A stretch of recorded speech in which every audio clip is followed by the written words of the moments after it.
Today I will show you how to enable 2FA in Gmail. If you find this video helpful, please don't forget to like and subscribe. The first thing I want you to do is log into your Gmail account, and once you're logged in, we're going to open a new tab. But before we do that, I want you to know what 2FA is. 2FA is it means two-factor authentication, and what it is that it adds a layer of security to your Gmail. So accessibility to the email can only be in the hands of anybody with the authentication codes that are going to be needed to verify that you are the one accessing your email. Now, the next thing I want you to do is open a tab, and you're going to go to myaccount.google.com. And once you click on that, you're going to come to security. Now, on the security, you're going to scroll down till you see two-step verification. You click on that.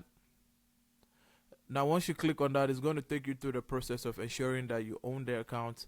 If you already have some security layers on it, it's going to ask you to verify or input your password. And once you're done with that, it's going to enable the two-step verification. And this is what you should get once you're done. And that's how you enable 2FA in Gmail. If you find this video helpful, please don't forget to like and subscribe. On to the next one. See ya.